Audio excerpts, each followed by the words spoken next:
Hello friends, आज मैं आपको 2013 की एक रियल लाइफ स्टोरी पर बेस्ड वे बैक होम ये मूवी एक्सप्लेन करने वाला हूँ। इस मूवी में एक मदर एक अलग कंट्री में अरेस्ट हो जाती है। इसने जो क्राइम किया होता है ये जाने अनजाने में इससे हो जाता है। अब ये फैमिली क्या करेंगे अब हम इस मूवी में देखेंगे। तो चलिए शुरू करते हैं। मूवी स्टार्ट होती है और यून हमें पेरिस एयरपोर्ट पर दिखती है। एयरपोर्ट की जो अथॉरिटी होती है इसको इस पर शक हो जाता है और ये यहाँ अरेस्ट हो जाती है। अब इसकी बैक स्टोरी हम देखेंगे। हमें हमारे दो मेन कैरेक्टर दिखते हैं, यून और जोंग। यून वाइफ है और जोंग उसका हस्बैंड है। ये दोनों एक कार रिपेयरिंग शॉप चलाते हैं। यून भी आज गाड़ियों को साफ कर रही होती है, तभी एक स्पाइडर उसे दिखता है। उसका हस्बैंड उसे बुलाता है तो स्पाइडर मर जाता है। आज उसके हस्बैंड के बहुत सारे फ्रेंड्स आने वाले होते हैं। ये कहती है कि मैंने आज स्पाइडर को मार दिया है, ये अब शुगुन है, आज उन्हें आने से मना कर दो। हस्बैंड कहता है कि ऐसा कुछ भी नहीं होता, मेरे जो फ्रेंड्स हैं ये मेरी फैमिली की तरह है, ये कभी भी आ जा सकते हैं, कोई हमें प्रॉब्लम नहीं आएगा। ये इनकी कन्वर्सेशन चल रही होती है तभी मुंदो आ जाता है। मुंदो वही फ्रेंड्स में से एक है जो इनसे मिलने आने वाला था। मुंदो बहुत दिनों से गायब था। वो कहाँ था, क्या कर रहा था, किसी को कुछ भी पता नहीं है। रात में जब ये डिनर कर रहे होते हैं तो और दो फ्रेंड आते हैं। इन फ्रेंड्स में से एक बिजनेसमैन होता है, एक कंप्यूटर की शॉप चलाता है, और एक मुंदो होता है। एक दूसरे से अपना हाल चाल पूछते हैं। मुंदो को पूछने पर कि वो क्या करता है एक स्टोरी मेकअप कर देता है। इसने सोना फाइंड किया है और पिछले 3 सालों से वो यही था। जो बिजनेसमैन फ्रेंड होता है उसे जब पूछा जाता है तो कहता है योन और जोंग इन दोनों ने मुझे बहुत हेल्प की है मेरे बिजनेस को लेकर, इन्हीं वजह से मैं स्टैंड हो चुका हूँ। और तीसरा जो फ्रेंड है कंप्यूटर सेंटर चलाता है। इस रात इन सब फ्रेंड की रीयूनियन हो जाती है। नेक्स्ट दिन जैसे एक फैमिली की मॉर्निंग रूटीन होती है वैसे इनकी रूटीन चलती है। यून अपनी बेटी की हेल्थ बनाती है और अब वो स्कूल जाने वाली होती है। जब जोंग और डॉटर ये दोनों घर से बाहर चले जाते हैं और यून अकेली होती है, तभी बिजनेसमैन फ्रेंड वहाँ आता है। ये यूंग से खाना मांगता है और कहता है कि बहुत दिन हो चुके हैं, मैं तुम्हारे हाथ का खाना ही नहीं खाया था, इसलिए मुझे याद आ गई और मैं आ गया। यून भी उससे ज़्यादा कुछ नहीं पूछती। रात में पुलिस को इसी बिजनेसमैन फ्रेंड की बॉडी मिलती है। इसने सुसाइड कर ली होती है। इस पर बहुत ज़्यादा डेप्ट हो जाती है और ये सहन नहीं कर पाता। इसके बाद जोंग और यून को बैंक में बुलाया जाता है। बैंक वाले उससे कहते हैं कि तुम पर $200,000 का लोन है। एक्चुअल में जो बिजनेसमैन फ्रेंड था इसने लोन लिया था। एज अ गारंटी जोंग ने इसके लिए साइन की थी, पर जोंग ने सिर्फ $50,000 के लिए ये साइन दी थी। इसे पता ही नहीं था कि $200,000 है। अब ये दोनों बहुत ही ज़्यादा ट्रबल में आ जाते हैं। जिस हाउस में वो रहते थे इस हाउस को उन्हें सेल करना पड़ता है। अभी भी लोन बहुत है तो एक छोटे से घर में जाकर रेंट पे उन्हें रहना पड़ता है। इनकी फाइनेंशियल सिचुएशन बहुत ही ख़राब होती है तो इनके फ्रेंड मुंदो के पास वो आते हैं। इसने कहा था इसे गोल्ड माइन मिली है तो इसके पास पैसे होंगे, ऐसा होने लगता है। जब ये मुंदो के पास आता है तो मुंदो कहता है कि मैं तुम्हें बहुत सारे पैसे दे सकता हूँ। $4,000 सिर्फ 3 दिनों के काम के लिए ये वो उन्हें डील दे रहा होता है। ये काम जब उन्हें समझाता है तो ये होता है कि एयरपोर्ट पर जाना है और अपने लगेज में बहुत सारा सामान रखना है। उन्हें कहता है कि एक स्टोन से जो तुम्हें इम्पोर्ट करके लाने हैं, बस 3 दिनों में तुम वापस आ जाओगे और $4,000 तुम्हारे हो जाएंगे। ये उनको ये बहुत ही सस्पिशियस लगता है। जोंग कहता है कि इस बार सोचकर मैं तुम्हें बताऊंगा। जब रात होती है तो मुंदो से जोंग बात कर रहा होता है। यून उसे कह रही होती है कि ये काम तुम्हें नहीं करना चाहिए, पर जोंग उसकी मानने नहीं वाला होता। बहुत ज़्यादा लोन उस पर होता है और ये कैसे पे करेगा, ये बहुत बड़ा प्रॉब्लम होता है। जब ये बात कर रहे होते हैं तब जोंग को पता चलता है कि इस काम के लिए सिर्फ लेडीज़ लगने वाली है। जोंग ये काम नहीं कर सकता तो ये बहुत ज़्यादा डिसअपॉइंटेड हो जाता है। अब जिस नए घर में वो पहुंच चुके हैं तो इसकी जो लैंडलॉर्ड है ये उन्हें अब डांट रही होती है। बहुत दिनों से इन्होंने रेंट भी नहीं दिया होता। अब 2-3 दिन गुजर जाते हैं, जोंग घर पर ही नहीं आता। कंटिन्यूसली वो काम कर रहा होता है, यानी कि बहुत सारे पैसे वो ला सके। डॉक्टर यून से पूछती है कि फादर कहाँ है, पर इसके पास ज़्यादा कुछ आंसर्स नहीं होते। अब यून को महसूस होता है कितनी बड़ी प्रॉब्लम उन्हें आ चुकी है। फिर वो मुंदो को कॉल लगाती है। वो कहती है कि इस काम के लिए मैं रेडी हूँ। अपने बेटी को वो बाजार में लेकर जाती है। घर आते वक्त एक टॉय के शॉप में डॉक्टर रुकती है। इसे एक बड़ी सी डॉल चाहिए होती है, पर यून के पास इतने पैसे नहीं होते तो एक छोटी सी डॉल उसे ले लेती है। डॉक्टर को कोल्ड लग रहा होता है तो अपने कंधे पर यून उसे बिठा लेती है। उसे कहती है कि थोड़े दिन तक मैं यहाँ से बाहर जाने वाली हूँ, तुम्हें अच्छे से रहना है। सब इंस्ट्रक्शन उसे देकर वो चली जाती है। जोंग जब घर पर आता है उसे फ्रिज के ऊपर नोट मिलती है कि वो थोड़े दिनों के लिए बाहर जा रही हूँ। यून ने अपनी डॉटर को उसके एंड के यहाँ छोड़ा हुआ होता है। मूवी के फर्स्ट में हमने देखा था कि यून एयरपोर्ट पर पकड़ी जा चुकी है।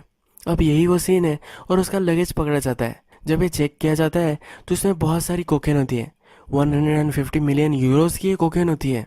मुंदो ने उसे बताया था कि अगर वो पकड़ी गई तो कस्टम वालों को पैसे दे देना, पर ये यहाँ काम नहीं करता। ये उसने झूठ बोला था, उसे अब जेल में डाल दिया जाता है। मुंदो की जो गर्लफ्रेंड होती है ये भी पकड़ी जाती है, इसे भी जेल में डाल दिया जाता है। अब जॉन्ग को इस सब इंसिडेंट के बारे में पता चल चुका है।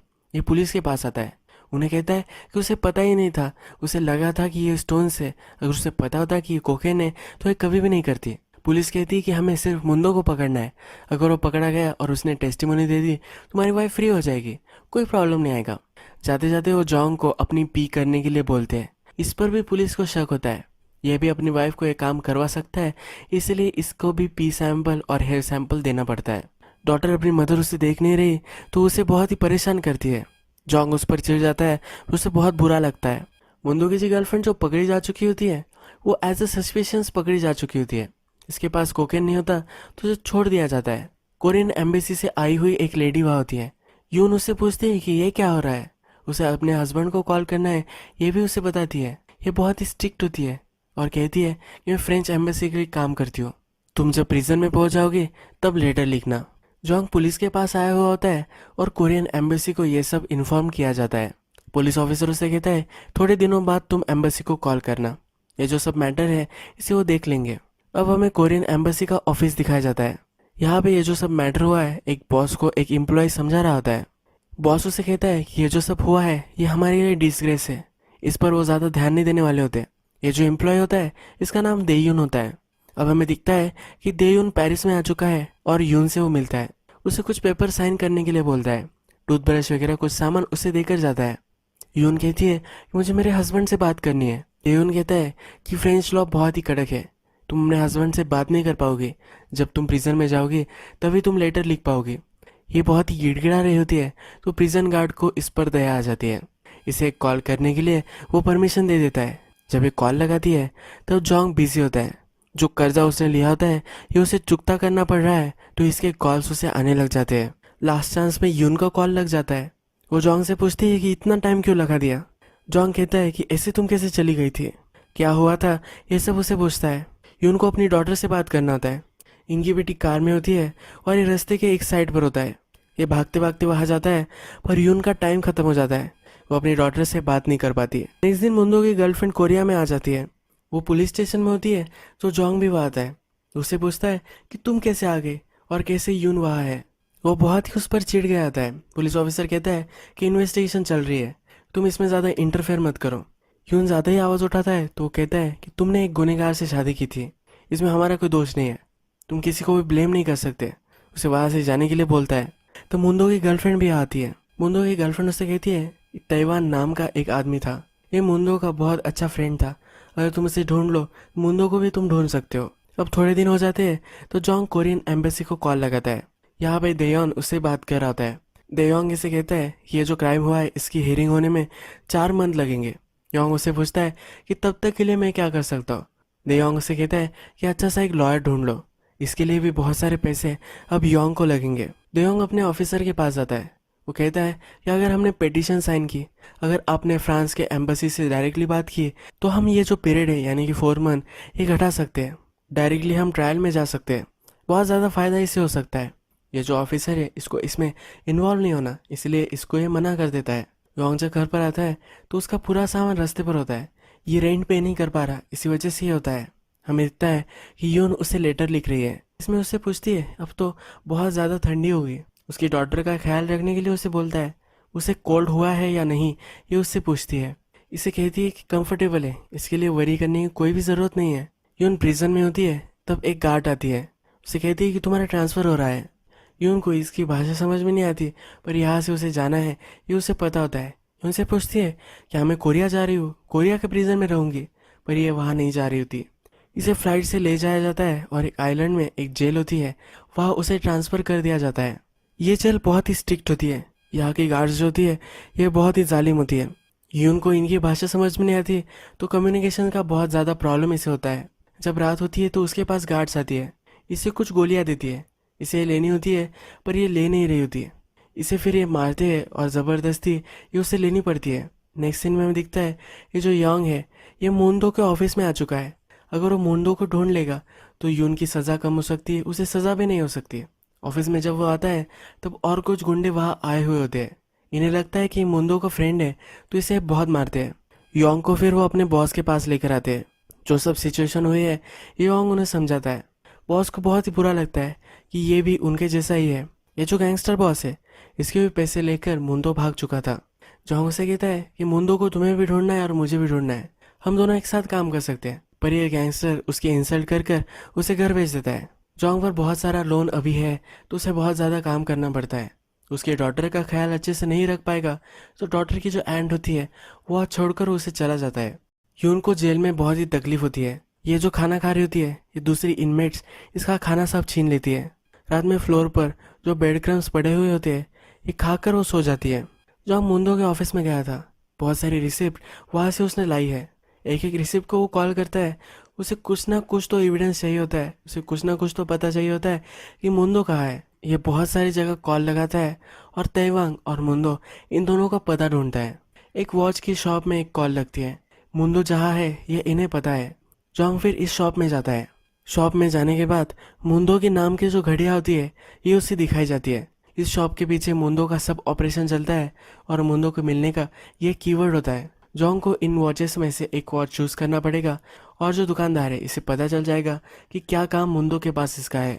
जोंग को ये समझ में नहीं आता तो वहाँ से चला जाता है। पुलिस इस पर बिलीव नहीं करती। जो इंस्पेक्टर होता है वो कहता है कि ये सब तुम कहानियां बना रहे हो, इससे अंडरग्राउंड ऑपरेशंस वगैरह ऐसा कुछ भी नहीं होता।